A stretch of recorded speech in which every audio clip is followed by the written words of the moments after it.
앞에서 우리는 사람의 용모와 키를 보지 말라, 사람의 외모가 아닌 중심을 보라는 하나님의 말씀을 어겼던 이스라엘의 모습을 보았습니다. 사무엘은 하나님의 말씀을 따르는 순종이 얼마나 중요한지를 사무엘상 15장 22절과 23절에서 이렇게 말합니다. 같이 읽겠습니다. 사무엘이 이르되 여호와께서 번제와 다른 제사를 그의 목소리를 청종하는 것을 좋아하심같이 좋아하시겠나이까. 순종이 제사보다 낫고 듣는 것이 숫양의 기름보다 나으니 이는 거역하는 것은 점치는 죄와 같고 완고한 것은 사신 우상에게 절하는 죄와 같음이라. 오늘 본문 8절을 보면 하나님의 사람들, 교회가 하나님의 말씀을 따르지 않고 우리들이 하나님의 말씀대로 살아가지 못한다면 어떤 일이 벌어질지 그거를 아주 단적으로 보여주고 있습니다. 우리에게 조롱과 멸시밖에 없는 그런 삶이라는 것을 보여주고 있습니다. 하나님의 택한 백성임에도 불구하고 하나님께서 보호하여 주시고 함께 하여 주심에도 불구하고 세상이 우리를 조롱하고 멸시하는, 아주 얕보고 우리를 무시하는 그런 모습들이 보여지고 있다는 것이지요. 왜 그렇습니까? 하나님의 백성인데 왜 우리가 이방 백성들의 조롱과 멸시를 받으며 살아가는 것입니까? 우리가 먼저 알아야 할 것은 첫 번째로 하나님의 능력이 없어서가 아니라 하나님의 보호하심을 우리가 거절하였고 거부하여서 그렇다는 것을 알아야 합니다. 하나님이 우리를 보호하실 힘이 없는 것이 아니라 우리가 하나님의 그 보호하심을 떠나 살기 때문이라는 것이지요. 하나님께서는 정말로 우리를 보호해 주고 싶어 하시는데 복을 주고자 하심에도 불구하고 그 백성들이, 이스라엘이 하나님의 말씀을 불순종하고 거역한다면 그것은 어떻게 할 수가 없는 일이지요. 이스라엘은 하나님의 말씀을 다 잊어버렸습니다. 그들은 가면 갈수록 자기 소견에 오른 대로 자신들의 뜻대로만 살아가려고 하지요. 점점 하나님을 멀리 하였습니다. 내 마음대로 내 뜻대로 산다는 것, 그것은 하나님의 보호하심, 하나님이 주시는 복, 그런 거 필요 없다는 것과 같은 말 아니겠습니까? 그런 거 없어도 나는 내 뜻대로 내 힘으로 잘 살아갈 수 있다, 이런 뜻과 같은 것이지요. 그런데 그 결과는 오늘 본문에서 보여지고 있습니다. 그렇게 살아갔던 그들에게 결국 그들은 다른 이방 민족들에게 조롱당하고 멸시당하는 일을 당하게 된 것입니다. 이스라엘이 블레셋과 대적하면서 블레셋 장수인 골리앗이 이스라엘 사람들을 조롱하고 멸시하는 게 오늘 본문의 대부분입니다. 그처럼 교회가, 성도들이 세상의 조롱과 멸시를 받을 수밖에 없다는 것을 말해주고 있지요. 우리에게 생명은 어디에서 오는 것입니까? 하나님의 말씀에서, 예수 그리스도의 말씀 안에서 오는 것이지요.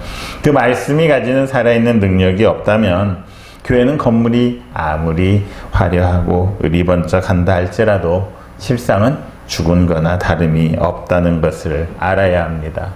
하나님의 말씀이 사라짐으로 인해서 교회가 어려운 형제들을 외면하고 세상을 등돌리고 있다면 세상 사람들은 이제 교회가 사랑이 없다고 교회를 떠나고 조롱하고 비난할 것입니다.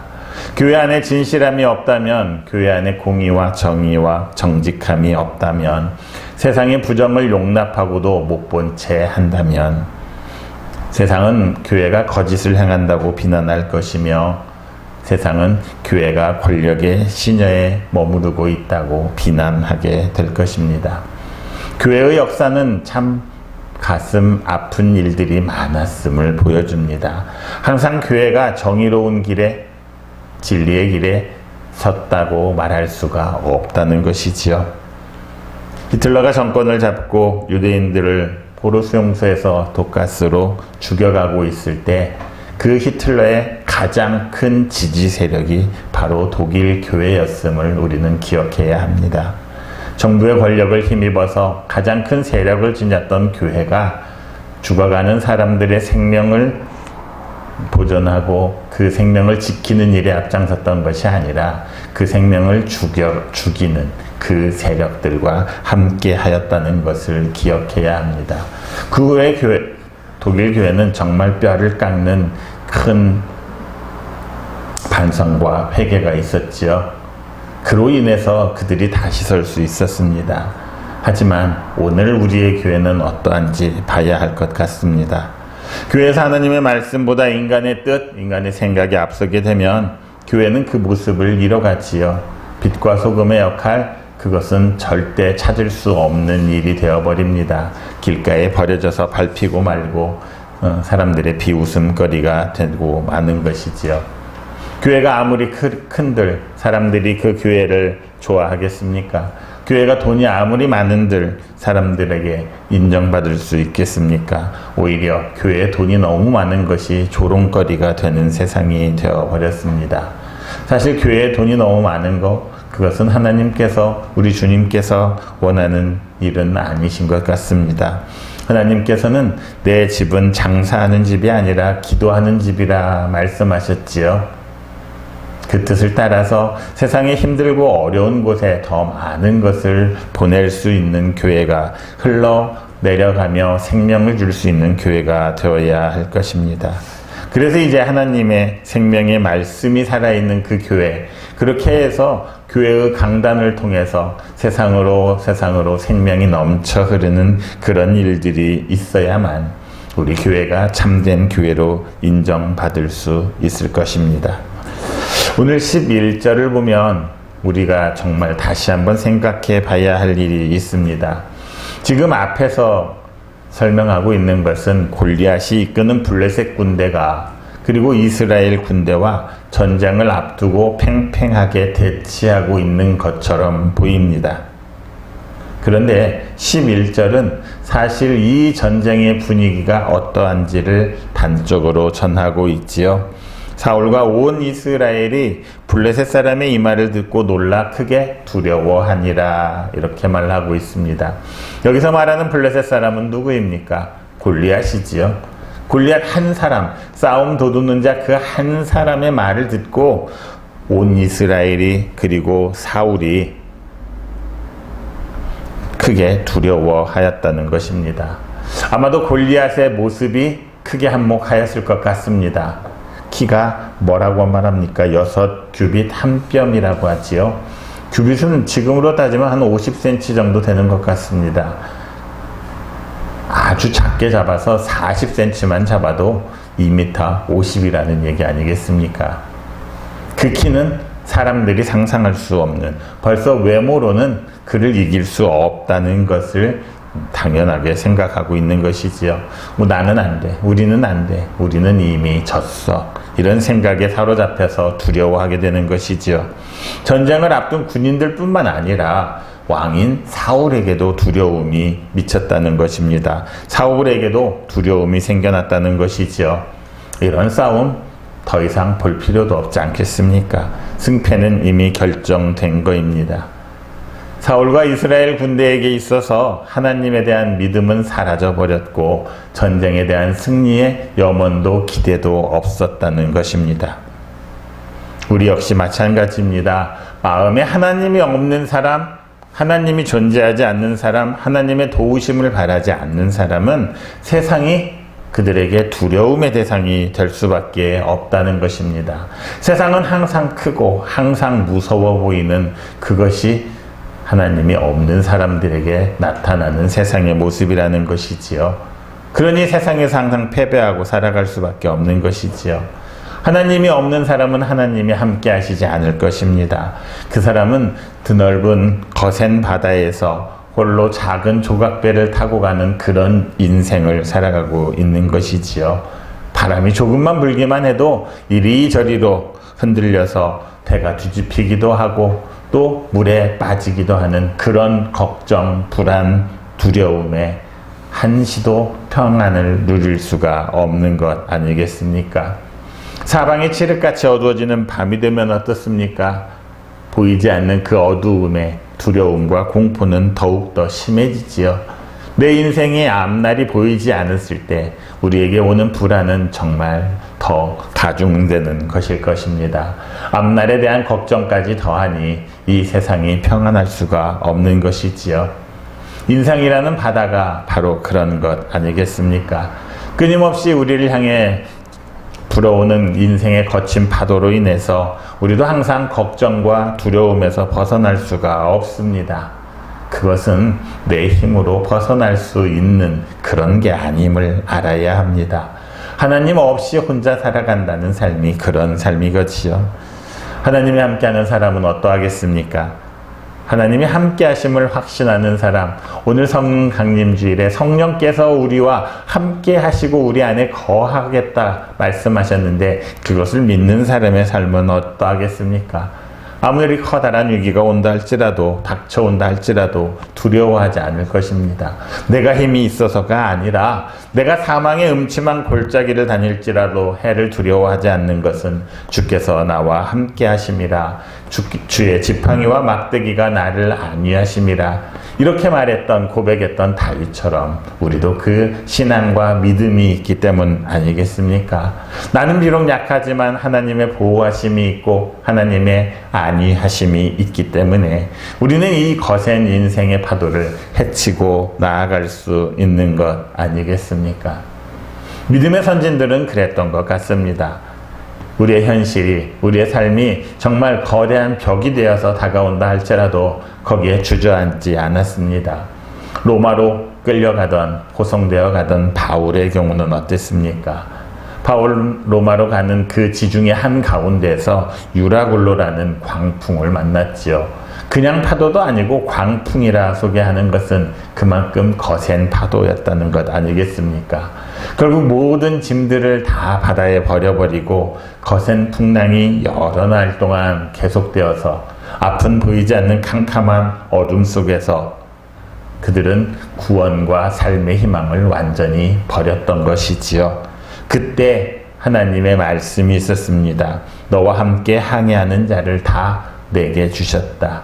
너에게 주셨다는 것이죠. 하나님께서 그 사람들의 생명과 너의 생명을 보존해 주시겠다는 그 음성을 들었습니다. 그리고 그 말씀을 믿음으로 인해서 그 거센 상황에서 그 희망 하나 없는 상황에서 모든 사람들을 위로하고 살려낼 수 있었던 것이지요. 믿음을 가진다 해서 하나님을 믿는다 해서 이 세상에서 시련과 고통의 바람이 불어오지 않는 게 아닙니다. 항상 이 세상에는 거센 광풍이 불어오고 있는 것이지요. 똑같은 상황에서 믿음이 있는 사람과 없는 사람의 차이일 뿐입니다. 믿음이 있는 사람은 하나님의 도우심과 보호하심을 믿고 그 고통과 시련을 이겨내는 것입니다. 바울 사도만 그랬겠습니까? 우리에게도 믿음이 있다면 얼마든지 가능한 일 아니겠습니까? 인생의 거센 파도가 높아질 때, 시련의 바람이 거세게 불어올 때 두려워하고 불안에 떨기보다는 우리의 믿음을 되돌아보고 오직 하나님만을 의지하며 성령님의 동행하심을 믿는 여러분들이 되시기를 바랍니다. 하나님께서 함께 하시고 도우신다면 무엇이 두렵겠습니까? 그것이 믿음 아니겠습니까? 그 믿음만 있다면 이 세상의 거센 파도도 두렵지 않을 것입니다. 우리가 기울여야 할 음성, 그것은 하나님의 음성, 성령의 음성임을 기억해야 합니다. 그런데 믿음이 없는 사람들은 어떻습니까? 하나님의 음성은 아주 미세하게 들릴 듯 말 듯하고 이 세상의 소리, 사람들의 소리가 너무나 크게 들립니다.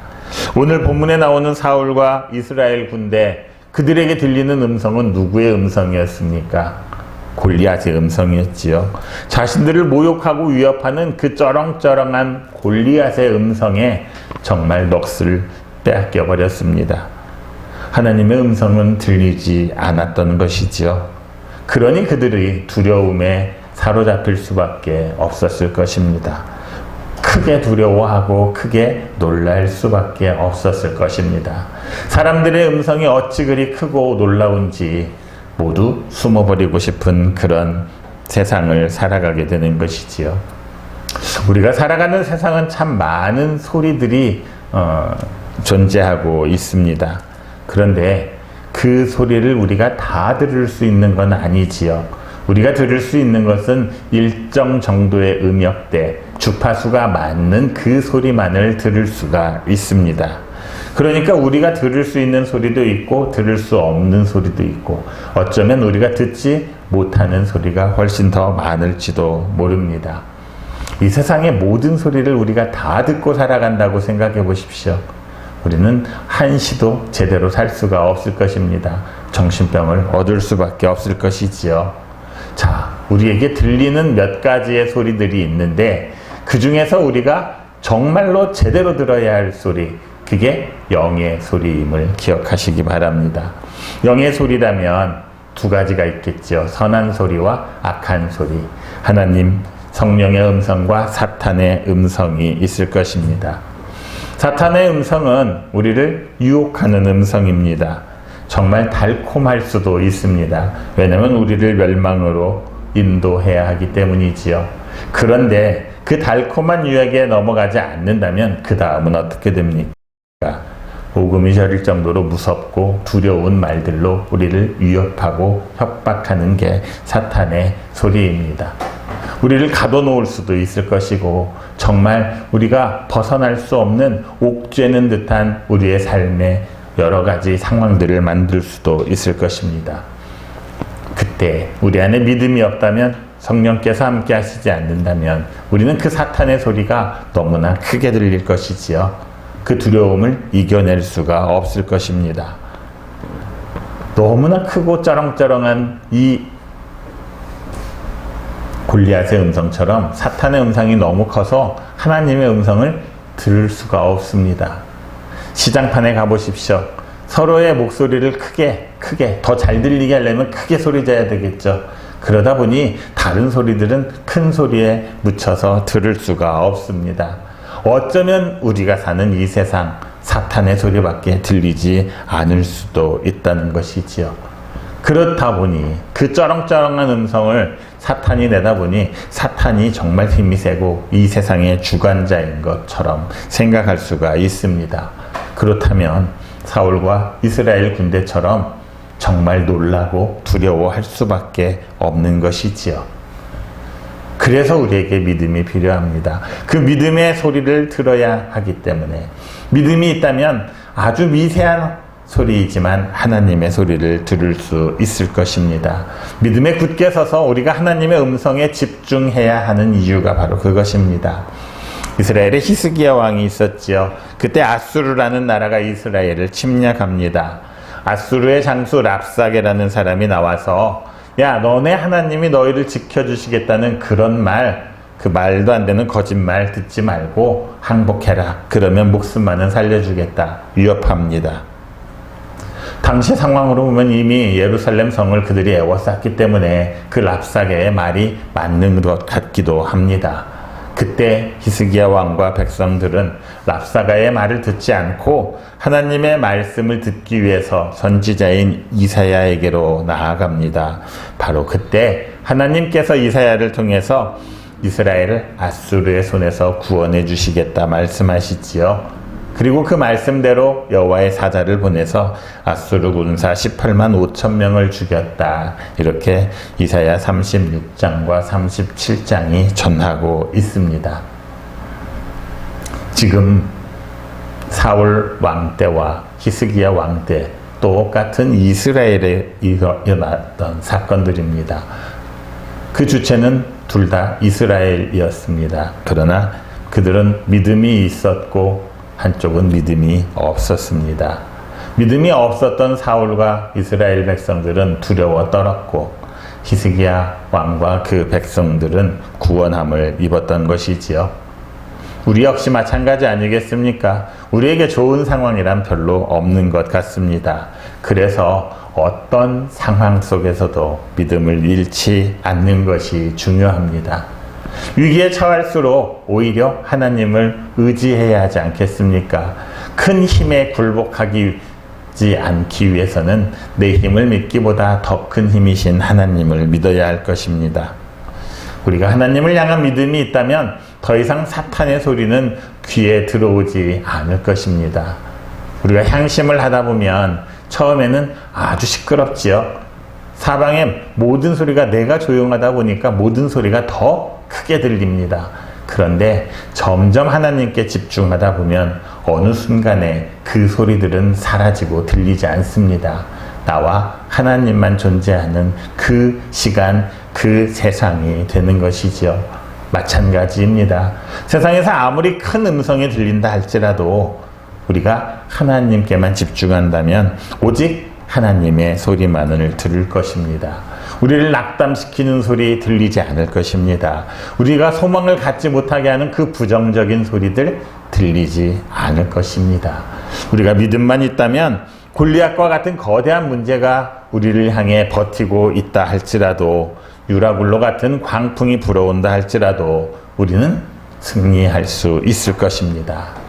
이사야 51장 7절에 이런 말씀이 있습니다. 같이 한번 읽겠습니다.